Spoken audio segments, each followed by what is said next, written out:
Hey everybody, welcome back to BK's Bullets. Today we're going to do an overview of the Absolute Superman for tomorrow.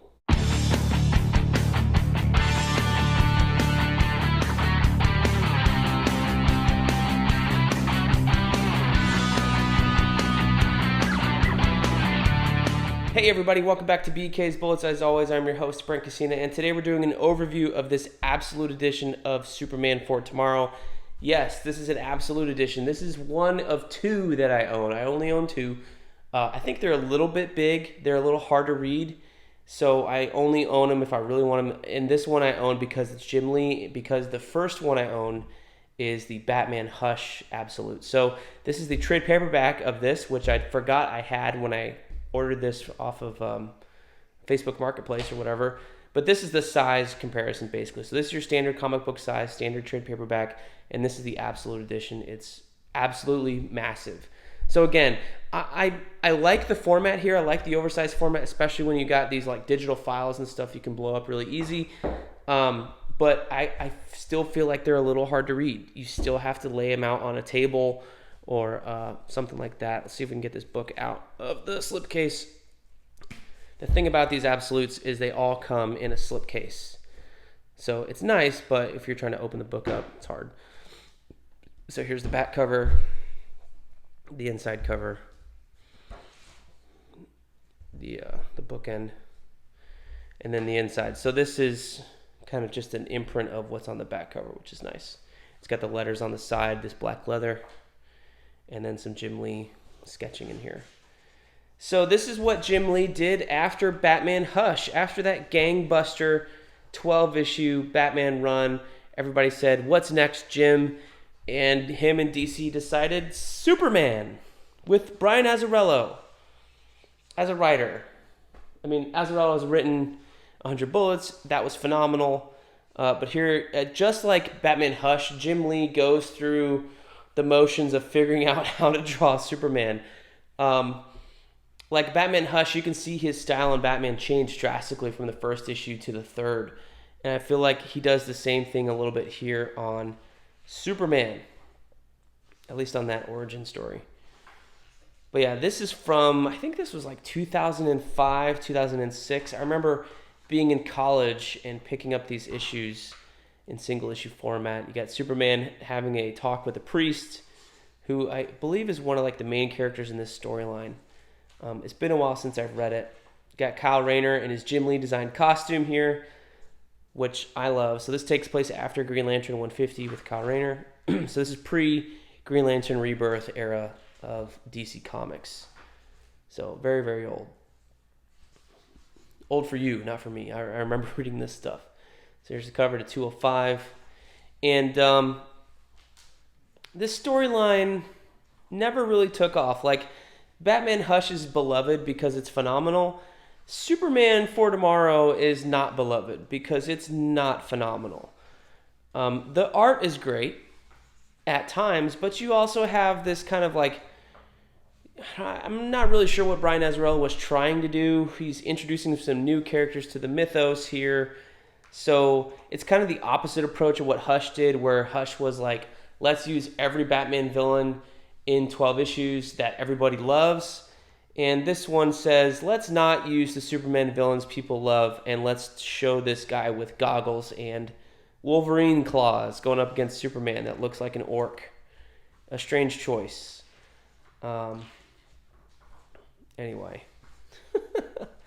I think, maybe the reception to this led him wanting to do Superman Unchained with Scott Snyder, which I have in oversized hardcover, because this was not well received, and like Jim had nailed his style down for Superman after that with, what was it? Justice League on the New 52, and then he did Superman Unchained. So his style here is still good, but it's not a instant classic. You got Aquaman showing up in here. Some really beautiful stuff. It's just sad that the story is so wonky.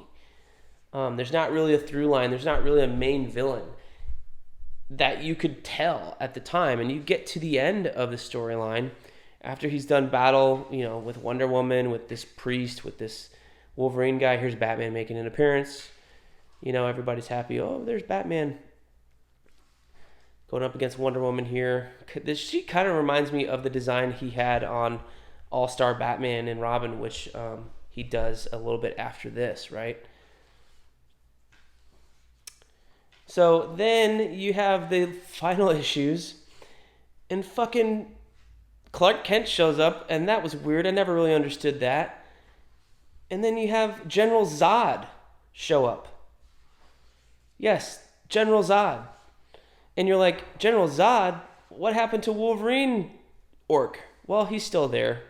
And there's some other world going on. And then here's Zod in this weird armor going up against Superman as like the final 2 issues or whatever. So it's kind of really strange. And there'd been a couple incarnations of General Zod before this. Like, DC had always reinvented him every single time he showed up, apparently. So, like, this was the first time I saw General Zod in comic books, even though he has many other appearances in different costumes before this.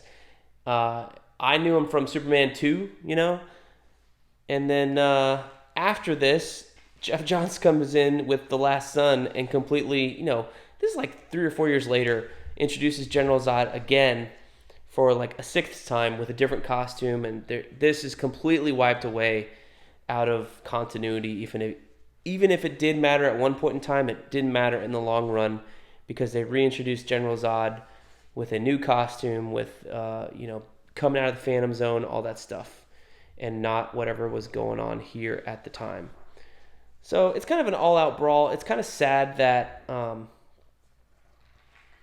this isn't very good and isn't remembered very well because the artwork is pretty good. It's Jim Lee after all, but yeah, you could tell just paging through here.